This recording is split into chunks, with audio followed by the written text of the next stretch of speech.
Bonjour à tous. Aujourd'hui, vidéo que je juge capitale avec des éléments et des informations très concrètes. Je pense que vous allez apprendre beaucoup de choses.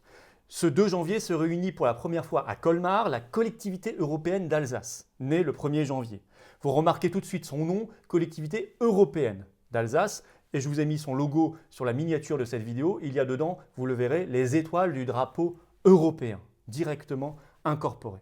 On va voir ce qui se cache derrière cette collectivité européenne d'Alsace. On va élargir le sujet d'ailleurs. Il y a le grand dépeçage oligarchique de la France. Il y a évidemment l'Union européenne. Il y a les ambitions de l'Allemagne. Et ne croyons pas, c'est peut-être le grand tabou, mais ne croyons pas que l'Allemagne a renoncé, y compris à ses ambitions territoriales. On va voir tout ça, on va élargir à l'Europe des régions, à l'Allemagne, on va parler de la loi 4D qui arrive très bientôt en Conseil des ministres en France. Vous la connaissez peut-être pas, je vais vous en parler, c'est absolument fondamental. On va parler de nos territoires, de nos départements, de nos régions, de la France, de notre pays. Et je suis certain que ça va vous intéresser, vous allez voir ça. Enfin, c'est le même ennemi. C'est le même ennemi. Je parle de grand dépeçage oligarchique parce qu'il y a l'oligarchie mondialiste derrière ce grand dépeçage. C'est la même affaire que quand on se bat contre la coronafolie ou pour le Frexit. C'est la même affaire. Il faut faire les liens entre tous ces sujets-là pour être plus fort dans la riposte.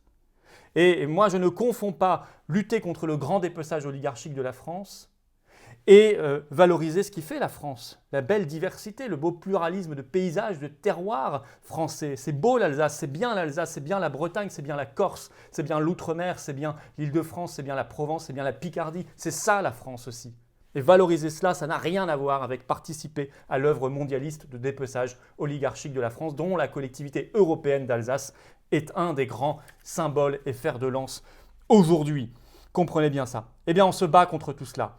Et nous allons donc libérer la France. Ça, c'est notre dernier tract. Libérons la France de cette oligarchie mondialiste. Rendez-vous le 9 janvier, 15h, place Pierre-Laroque à Paris. Je vous attends. C'est un grand rassemblement à vocation nationale. Rejoignez-nous. Le lien pour adhérer aux Patriotes se trouve sous la vidéo en description. Il se trouve également en commentaire épinglé. En fin de vidéo, vous pourrez cliquer directement sur l'écran pour avoir ce passeport vers la liberté, vers la résistance, vers la France, c'est-à-dire la carte orange d'adhérents aux Patriotes.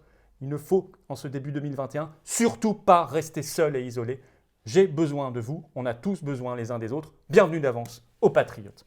Alors, cette collectivité européenne d'Alsace, je le disais, qu'est-ce que c'est? Elle est née le 1er janvier 2021. Alors, c'est une collectivité territoriale qui fusionne en fait les deux départements Haut-Rhin et Bas-Rhin. Ça ne veut pas dire que Haut-Rhin et Bas-Rhin n'existent plus. Ils n'existent plus comme collectivité locale, mais ils existent encore comme administration de l'État. Donc il y a encore 2 préfectures. Alors pourtant, cette fusion avait été refusée par référendum local en Alsace et ça avait eu lieu le 7 avril 2013. Ça, c'est important d'en parler aussi. À l'époque, on avait proposé aux Alsaciens de fusionner la région Alsace, qui existait encore à l'époque, c'était avant le Grand Est, et je vais revenir sur cette affaire de Grand Est que j'ai toujours combattue, fusionner donc l'Alsace avec les départements de Haut-Rhin et Bas-Rhin. Et les Alsaciens avaient dit non. En effet, il aurait fallu au moins 25% des inscrits dans chacun des 2 départements pour que ça passe. Or, le non avait été majoritaire dans le Haut-Rhin, à 55,74%, et le oui n'avait fait que 22,9% des inscrits dans le Bas-Rhin. Donc, ça avait été recalé. Et pourtant, par une loi du 2 août 2019, ça a été fait quand même, collectivité européenne d'Alsace. Ça, on a l'habitude en France, les référendums sont bafoués et il va falloir que ça change. Il va falloir que ça change. De la même manière, vous avez tous en tête le référendum de 2005 sur la Constitution européenne, bafoué 3 ans plus tard, traité de Lisbonne. On pourrait citer également en Corse, 2003, les Corses disent non à la collectivité unique, on le refait quand même en 2018. Et même chose sur l'aéroport Notre-Dame-des-Landes. Référendum local le 26 juin 2016, les habitants disent oui, mais on ne le fait pas quand même. Voilà, bon. Bref, à chaque fois, en fait, on fait exactement l'inverse des résultats des référendums. Il va falloir donc écrire tout cela, verrouiller tout cela dans la Constitution et créer le RIC, le vrai RIC, dans la Constitution. Je le dis au passage, c'est extrêmement important. C'est une de nos grandes propositions, la démocratie directe et le respect du peuple. Bon. Donc, je reviens sur ma collectivité européenne d'Alsace, elle est créée par cette loi du 2 août 2019. Donc, suite à un rapport qui avait été fait par un préfet qui s'appelait Jean-Luc Marx, qui avait été remis en juin 2018 au Premier ministre d'alors, qui était Édouard Philippe, qui donnait 4 scénarios possibles d'avenir pour l'Alsace, dont celui-ci. Alors, qu'est-ce que c'est que cette collectivité européenne? C'est plus proche d'un département que d'une région parce que c'est essentiellement les compétences d'un département, mais ça n'est pas totalement un département parce qu'ils ont en plus des compétences supplémentaires, je vais vous les citer. Ce n'est pas non plus une région parce que ça fait toujours partie de la région Grand Est. Et le Conseil d'État s'était prononcé sur cette affaire et s'était opposé au nom collectivité européenne parce qu'il avait dit ça va engendrer des confusions. Bon, ils l'ont quand même, malgré l'avis du Conseil d'État, ils ont quand même gardé ce nom. Ils l'ont même mis sur le logo, je vous l'ai dit, ils ont mis les étoiles du drapeau européen sur le logo. Vous irez voir la miniature de cette vidéo. Donc finalement, pourquoi ça a eu lieu? Pas parce que les Alsaciens, comme les Lorrains d'ailleurs, mais les Alsaciens encore plus, n'étaient pas contents de la disparition de la région Alsace par la loi NOTRe du 7 août 2015 qui a créé les grandes régions, notamment la région Grand Est depuis 2016. Et ça, je le comprends. Moi, j'ai toujours combattu la région Grand Est et ses grosses régions. Et finalement, on remarque que la création de ces grandes régions a joué son rôle. On avait alerté à l'époque. Ça a bien entraîné indirectement une sorte de début de dépeçage de la France. Voilà. C'est exactement ce qui se passe avec cette collectivité européenne, directement liée à l'Union européenne, notamment dans ses compétences et dans son logo. Vous allez voir ça. En effet, ces compétences, ce sont toutes les compétences départementales, je vous le disais, plus. Elle est chef de file en matière de coopération transfrontalière, donc ce sera surtout avec l'Allemagne. Elle a également la compétence de promotion du bilinguisme et possibilité de recruter par contrat des intervenants bilingues. Ce n'est pas anodin non plus. Par ailleurs, elle va gérer directement des actions relevant du Fonds social européen par délégation de l'État. Donc, c'est vraiment une sorte de super département, mais qui s'appelle collectivité européenne avec, pas de doute sur le mot européen, avec le drapeau. Vous voyez bien que ce n'est pas collectivité française d'Alsace.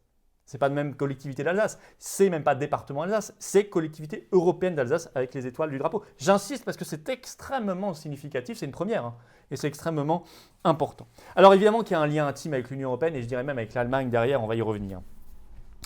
L'Allemagne guette derrière tout cela. Alors le lien avec l'Union européenne. L'Europe promeut l'Europe des régions. L'Union européenne promeut l'Europe des régions. Et on va y revenir parce que l'État-nation est le seul rempart possible face au mondialisme et à l'oligarchie, évidemment. Les régions sont trop faibles. Le traité de Maastricht, sachez-le, de 1992, a créé le Comité européen des régions, qui est mis en place depuis 1994, qui a 329 membres issus des 27 États membres de l'Union européenne et qui représente en fait les autorités régionales et locales. Et sur le site du Parlement européen, vous pouvez aller vérifier, vous avez ceci. Ce comité des régions est le porte-parole, je cite, des intérêts de ces entités territoriales auprès de la Commission européenne et du Conseil. Vous voyez directement les entités territoriales et la Commission et le Conseil européen. L'intermédiaire, c'est la nation. L'État-nation, il est complètement squeezé, il disparaît. Sur le site du Parlement européen, ils ajoutent même que c'est une assemblée au service de l'intégration européenne. C'est clair et net. C'est au service de l'intégration européenne, donc de la disparition des souverainetés nationales. Au même moment, pour vous montrer ce lien intime avec cette affaire d'Europe des régions, en ce moment même, on a vu ces derniers jours la Première ministre d'Écosse, Nicola Sturgeon, s'appuyer sur l'Union européenne également contre le Brexit, déclarant qu'elle souhaitait que l'Écosse devienne, je cite, une nation européenne indépendante. Non pas une nation indépendante, ce serait à la limite leur affaire. Ils ont déjà dit non par référendum il y a quelques années, mais c'est leur affaire. Non, elle a dit une nation européenne indépendante.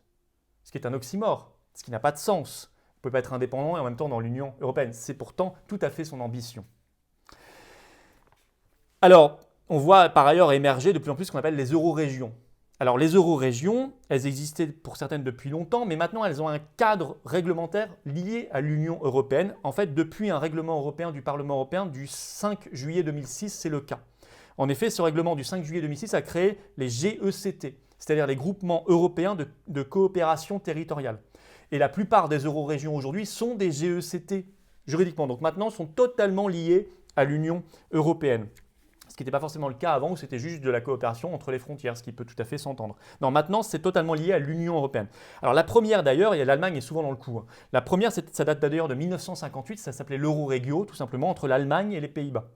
La première française, ça date de 1980, il y avait aussi l'Allemagne dans le coup. C'était Saar-Lor-Lux, entre l'Allemagne, Belgique, Luxembourg et France. Notez aussi cette influence de plus en plus forte de l'Union européenne sur les collectivités locales. Ainsi, depuis 2015, la communauté urbaine de Strasbourg s'appelle l'Eurométropole de Strasbourg, officiellement. Pareil, à Lille, depuis 2015, la communauté urbaine s'appelle la Métropole européenne de Lille. On peut voir d'autres liens également sur cette affaire d'Europe, des régions et de dépeçage oligarchique de la France. Je vais citer la Charte européenne des langues régionales ou minoritaires. C'est un traité européen, mais proposé cette fois non pas sous l'égide de l'Union européenne, mais sous l'égide du Conseil de l'Europe. C'est celui dont dépend la Cour européenne des droits de l'homme, sachez-le. Et qui a été adopté par son assemblée parlementaire en 1992. Alors l'Allemagne, c'est vraiment d'inspiration germanique. C'est tout à fait la conception germanique. Ce sont les langues régionales. Ça fait partie de l'histoire de France, les langues régionales. Et personne n'est contre cette affaire, au contraire. Il ne faut simplement pas qu'elles aient un rôle, si vous voulez, politique. La langue de la France, c'est le français. Mais elles ont une vocation patrimoniale, historique, culturelle, et c'est très bien.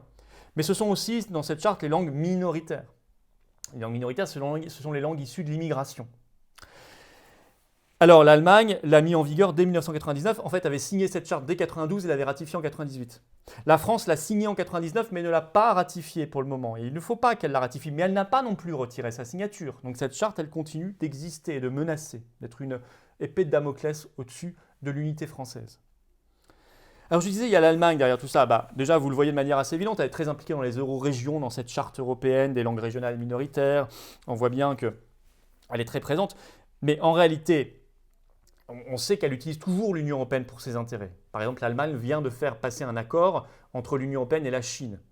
Et même Le Monde, dans son article du 2 janvier 2021, là aujourd'hui, dit que le principal pays qui va bénéficier de cet accord, c'est l'Allemagne. Oui, mais comme toujours, comme elle utilise la monnaie unique, elle utilise l'élargissement à l'Europe de l'Est, elle utilise les accords de libre-échange, elle utilise le travail détaché pour son propre intérêt, pour son industrie, pour son économie, pour sa puissance à elle. C'est la même chose ici. Le dépeçage oligarchique de la France l'arrange, parce que ça rapproche la France de son modèle des Länder et parce que ça permet d'envisager une croissance territoriale de l'Allemagne. Sachez par exemple que Angela Merkel était présente lors de la dernière réunion du Comité européen des régions, c'était le 13 octobre dernier, elle y était, en visio. Et puis dans l'histoire, vous savez que l'Alsace-Moselle était devenue allemande en 1871, puis annexée de force de facto au territoire allemand le 18 octobre 1940 jusqu'en 1944. C'était à l'époque le projet de Großdeutschland. Et donc, on sait que l'Allemagne n'a pas renoncé à sa puissance, et y compris du point de vue territorial. Et donc l'Allemagne a intérêt à ce dépeçage oligarchique de la France et utilise pour cela l'intégration de l'Union européenne et de toutes les structures supranationales, je vous en ai cité d'autres.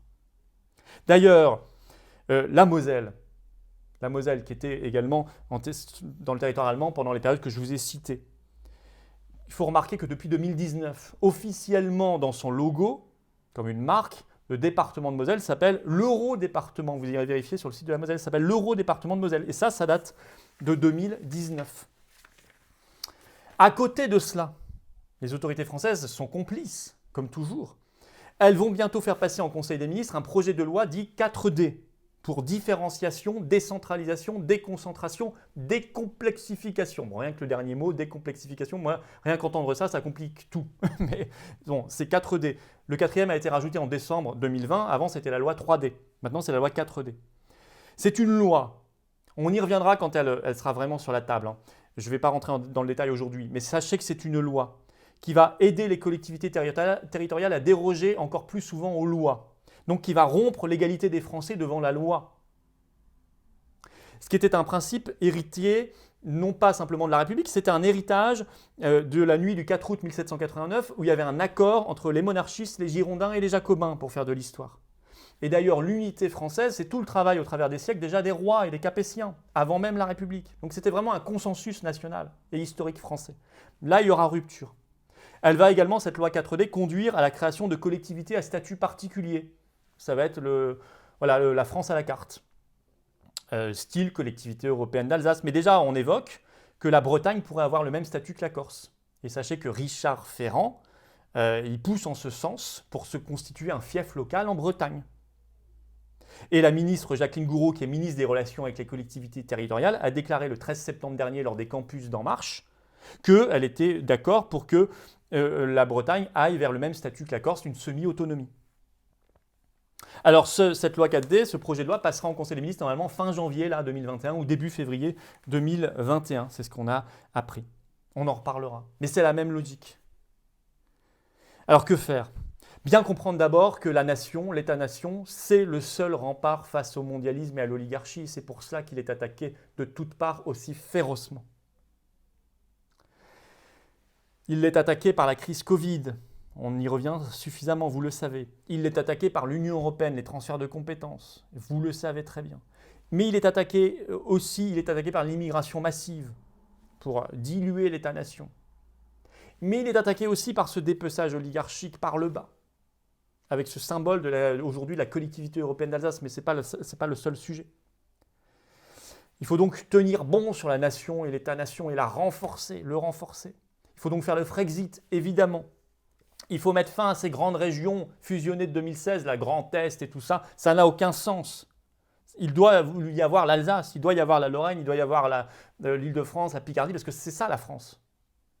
Ça ne veut pas dire qu'on est obligé d'y mettre des administrations, des compétences et des élus locaux par milliers qui coûtent une fortune. Non, moi je suis contre ça. Je pense qu'on a besoin de démocratie locale avec les communes, les départements, l'État-nation et la fin de ces grosses régions fusionnées qui n'ont pas de sens pour que la France retrouve sa vraie diversité, sa vraie pluralité, mais dans son unité.